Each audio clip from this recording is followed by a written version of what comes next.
Faith Power. Chapter 3, Expectant Attention. Expected attention is that concentrated direction of attention towards some action, event, or happening which the individual expects to occur, i.e., to which he looks forward with more or less confidence and belief as likely to occur or come to pass. This mental attitude, you will note, is a form or phase of faith or confident expectation, such as we have considered in the foregoing sections of this book. It is an axiom of psychology that the laws of attention operate so as to cause the individual to perceive far more clearly the objects or facts towards which his attention is specially directed, and to perceive far less clearly those objects or facts which are outside of the field of his special attention. In fact, attention always proceeds by manifesting a selective action. In such selective action, it more or less unconsciously, or rather subconsciously, brings and holds in the field of consciousness those objects which have attracted its notice, and shuts out of the field those objects which have not so attracted the same. Out of the multiplicity of sights and sounds which knock at our door of consciousness at almost every moment of your life, you select those which fit in with the general subject, idea, or line of thought to which your attention is directed, and at the same time reject the consideration and perception of those not so fitting in with such. If you are especially interested in violin music, you will hear clearly the notes of the violins, while the remainder of the instruments manifesting sound in the performance of a large orchestra are relegated to the fringe of consciousness and are perceived only as a general background. Another person would ignore the violins and would hear only the notes of his favorite instruments. In the same way, at a theatrical performance where a number of persons are on the stage at the same time, you are apt to see the actions and to hear the words of your favorite actor, while those of the others are far less distinct in your consciousness. Likewise, you read from the pages of a book only that which is associated with your previous ideas concerning its subject. Hence, the old saying, we get from a book only what we give to it. The professional magician understands and employs these laws of attention. He manages to direct your attention to one of his hands and to hold it there while his other hand performs the baldest and boldest kind of deception upon you without detection. Or he manages to direct your attention to some other part of the stage, while under your very eyes, though unobserved by you, he makes certain changes which are necessary for the successful performance of his feat. Pickpockets and swindlers take advantage of this same state of affairs. They cause us to direct our attention to some other thing or place while we leave unguarded the receptacle containing our possessions.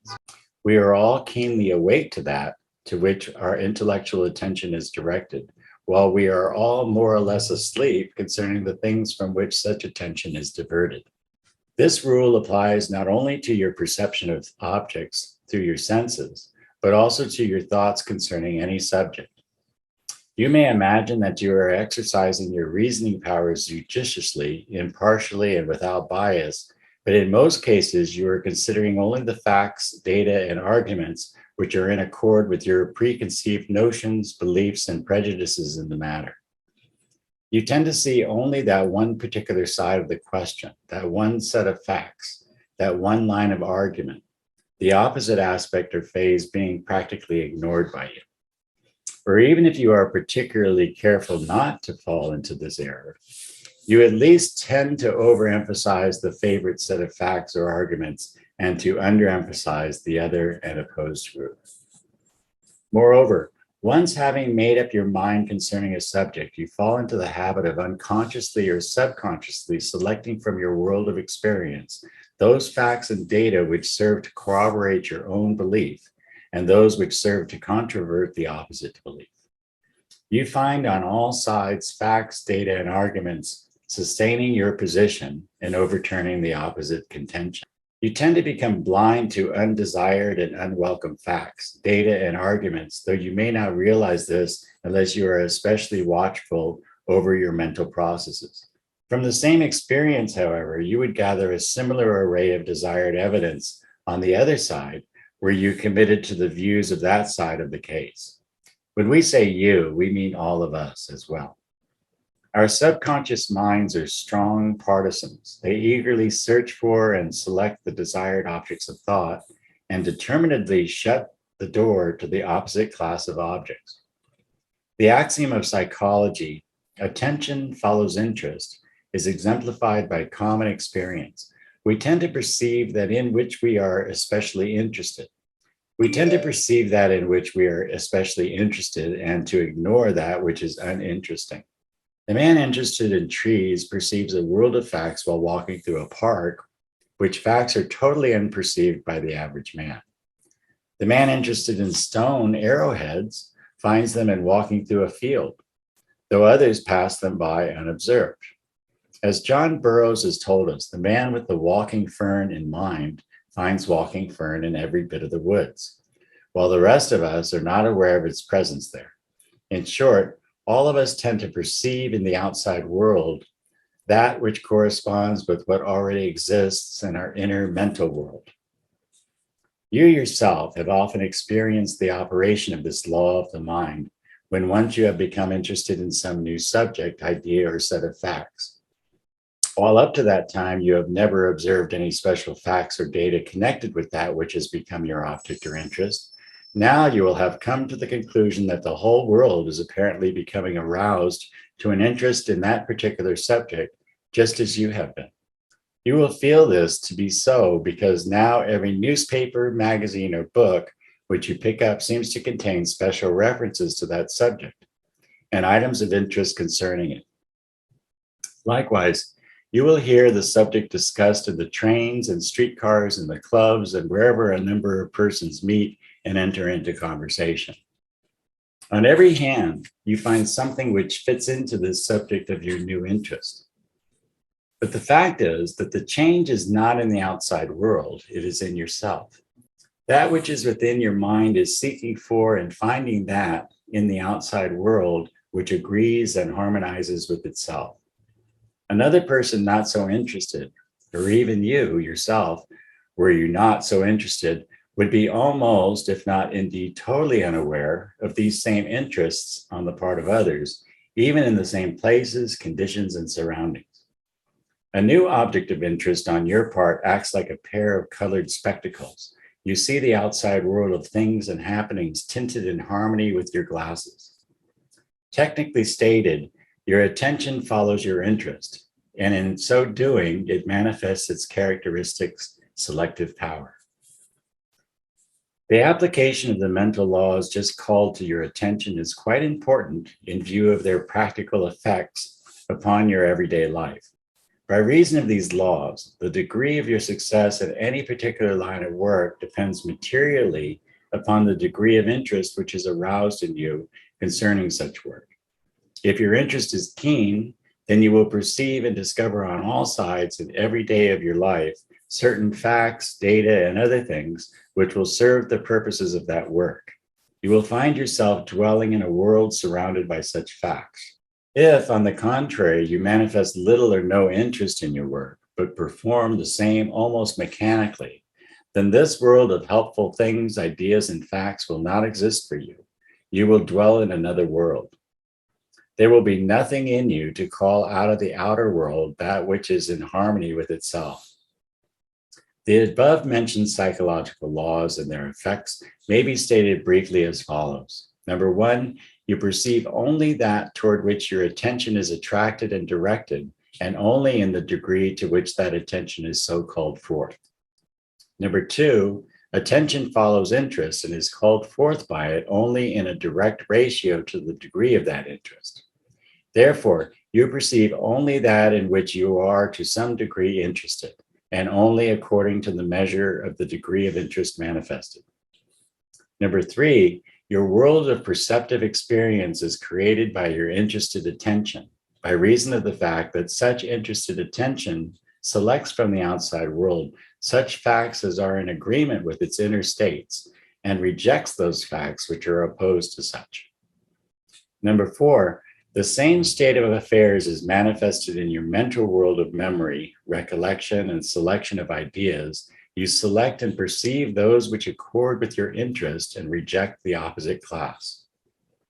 Now, the above brings us back to our consideration of the subject of expectant attention, which, as we have said, is a phase of faith or confident expectation. Expectant attention is a very potent and active form of interested attention. In it, you not only are interested in an object, subject, or state of affairs, but in addition, you believe in certain conditions or facts and expect that certain results will occur by reason of their presence. You not only have your attention directed toward the thing by reason of your interest in it and see that which is in accordance with this, but you also expect, i.e., confidently believe, that certain events will happen or come to pass concerning those things or proceeding from them. The cat watching at a mouse hole or the dog digging out a woodchuck manifests the keenest and most active kind of attention imaginable. This not only because the animal is intensely interested in the object of attaining his prey, but also because he hopes to capture it, expects to secure it, because he believes that he will get it in the end. If the animal did not so keenly believe and expect the successful result, his interest and attention would lack that intensity which is now present, and his energies would not be so actively called forth and manifested. This rule is equally true of human endeavor. When you believe in the probability of a successful outcome of an undertaking, you experience the keenest interest in the work leading to it. Your work is in direct relation to that expectation.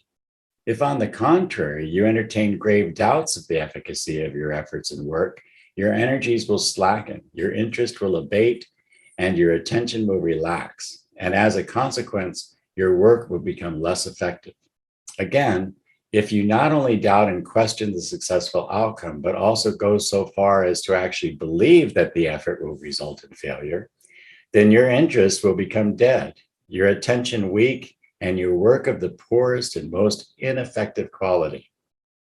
More than this, if your belief and expectant attention be that of the certainty of failure, then you will actually find yourself unconsciously working with that idea in mind and toward that end. You will be deliberately, though subconsciously, riding to a fall. What has been said above concerning the effect of interest, attention, and expectancy upon the conscious activities of your mind is trebly true concerning your subconscious activities. The subconscious mind is peculiarly liable to be affected by beliefs of this kind noted, to suggestions in accordance with those coming from your conscious mentality. It accepts as true your beliefs and convictions, your confident expectations, your earnest hopes concerning the probable result of a course of action or existing causes, and it proceeds to manifest its powers in the direction so pointed out to it.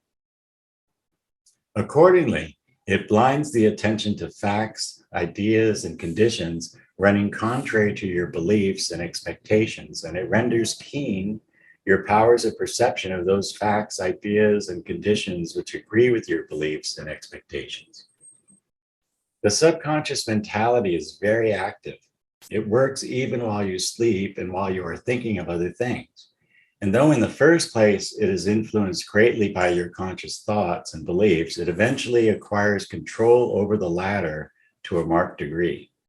Inasmuch as over 75% of your mental operations are performed on the subconscious planes of mentation, you will see that this subconscious mentality is capable of influencing your mental attitude and your mental direction of effort to a very considerable extent.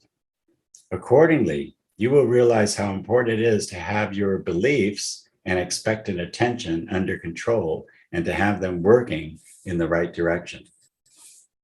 Let us give you a few illustrations of the above stated principle drawn from the experiences of everyday life experiences on the physical plane, but in which the subconscious mental influence is manifest. These illustrations may be deemed trivial by those who fail to perceive that the principle operating in them is also involved in far more important happenings and action. We ask you to accept these as simple illustrations of a far from simple general class of phenomena. Several years ago, one of the writers of this book knew a young man who was an expert bowler. He was a very careful player with mind and muscles well under control, with great powers of concentration on his play, and with nerves not easily rattled. When questioned carefully by the writer concerning the mental operations leading to his careful play, he gave some very interesting and instructive answers. Among other things, he said he attributed his successful play largely to his gradually acquired habit of arousing a mental state of certainty, assurance, and confident expectation that his aim would be perfect. He said that sometimes it was rather difficult to arouse that feeling. As he expressed it, it is sometimes slow a coming, but that he would wait a few moments until it came. This coming, as he called it, was manifested by a certain sort of click in my mind, which was the signal to send the ball forward. When that click came, he just knew for certain that his aim was perfect. The confident expectation or expectant attention served so to coordinate his mental calculation and his muscular effort that success was assured. He told the writer that early in his bowling experience, he was subject to being rattled by the remarks and chaffing of opposing players, and so often failed to make a strike, which ordinarily was quite easy. He said that he managed to overcome this difficulty by cultivating the power of shutting out from his consciousness the remarks of others. He added, however, that even quite late in his experience, he lost a game by reason of having accepted the adverse suggestion of a bystander. As nearly as the writer can recollect the conversation, he used the following words in describing this occurrence. I was at a close stage of the game, and I could win only by putting the ball between the 1 and 2 pins, which ought to have been easy for me to do, judging from my past record. Just as I was about to bowl, a friend of my opponent said quietly, as if to his friend, just watch him hit the 4 pin.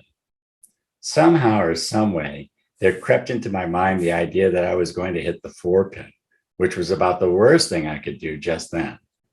I can't say that I was exactly afraid, but I got the notion that I was going to hit that 4 pin in spite of myself. I actually believed and expected it. I aimed with my usual care straight between the 1 and 2 pins, and then let the ball go. I never could tell how it happened, but my ball rolled right toward that 4 pin and struck it fair and square. And so instead of making a 10 strike, I only got a split. That fellow sure hoodooed me, all right. I never knew how he did it, but do it he did. Here was evidently a case of misdirected expectant attention, faith reversed. He believed and expected the bad shot. And although he used his habitual care, his subconscious mind manifested his belief and unconsciously to him influenced his muscular action at the critical moment. His click of certainty in ordinary cases was the result of the same psychological principle. In each case, the subconscious mentality was striving to make true in outer action the inner belief. It was a case of thought taking form in action, of the response of the physical muscles to the subconscious mental state. We understand that baseball players report a similar state of affairs. They often just know the probable result of their batting or of their catching of the ball in the field. They experience that certain state of expectant attention, which is a phase of confident expectation, and their muscles become a perfectly coordinated machine. Again, when a player allows himself to be rattled by the shouts from the benches, when he allows the adverse suggestion to obtain lodgment in his subconscious mind, then the faith is reversed, and that which he fears comes upon him. In either case, there is manifested in action the mental picture formed in the mind of the player. The ideal tends to become real. Expectant attention creates the ideal, and the subconscious mentality performs the action. The writer was once told by an ex-manager of noted pugilists that a similar condition is found to exist among prize fighters. He said, if a boy believes that he is going to be licked, then licked he is in advance of the match. If, on the contrary, he feels in his heart that he is the better man, then his chances of success are enormously increased. There's a whole lot of this mind stuff in ring fighting, believe me. The writer personally met with a similar case occurring 20 years ago in the days of bicycles and cable cars. He was riding on the grip car on the front part of the bench of the open car then used. Hearing the grip man using strong language, he looked ahead and there saw a young colored man riding a bicycle and trying to cross the street on an angle just in front of the car. Ordinarily, there would have been no difficulty in his making the crossing. There was plenty of room and plenty of time for it. But when the gripman swore at him and called out, "Look out there, you're going to run into the car," that young man's hand seemed to turn in spite of himself, and he seemingly deliberately turned his wheel and ran straight into the car. When picked out of the wreck of his bicycle, badly shaken up, but uninjured, When picked out of his wreck of his bicycle, badly shaken up but uninjured, he was asked why he turned his wheel toward the car. He answered, I don't know. I expect that wheel just got skeered and runned away with me." The real truth was that his expectant attention was active and the wheel acted just as he looked for it to act, his subconscious mentality performing the action. Many old-time bicycle riders will understand and appreciate this illustration. They have been there themselves. The same principle may be seen in operation in the actions of children. Children are very apt to take on the suggestion of their elders and to act upon them subconsciously, even when they don't want to. We have witnessed the unfortunate result of the admonition, "Look out, Myrtle, you'll drop that vase. Look out, it's slipping down." Of course, bang went the vase. Again, "Look out, Johnny, be careful, you'll slip off the banister." Johnny accepts the suggestion, his subconscious mentality believes it, and the action follows. We once saw a little boy walking along the top of the high brick wall. He made the trip backward and forward several times without trouble. But when finally a grown-up shouted a warning of danger coupled with the assurance that the boy would fall off, the boy's expectant attention was aroused, and down he came. A leading tightrope performer has stated in a newspaper interview that if he entertains the thought that he will fall, he is almost certain to become wobbly and then needs to exert considerable willpower to maintain his balance. The above recited illustrations of the effect of confident expectations in its phase of expectant attention in these little simple matters of everyday experience are likewise illustrations of the operation of the same psychological principles, the principle of faith in its many forms, in many far more important and far more complex matters of life and action. As we proceed in our consideration of the subject in this instruction, you will perceive this same universal principle at work along many different lines and in many different forms, phases, and aspects of its power. For the present, we ask you merely to bear in mind this statement. The entire set of mental processes, conscious, subconscious, and unconscious, tend to proceed in the direction of expectant attention or confident expectation, which is a phase of faith.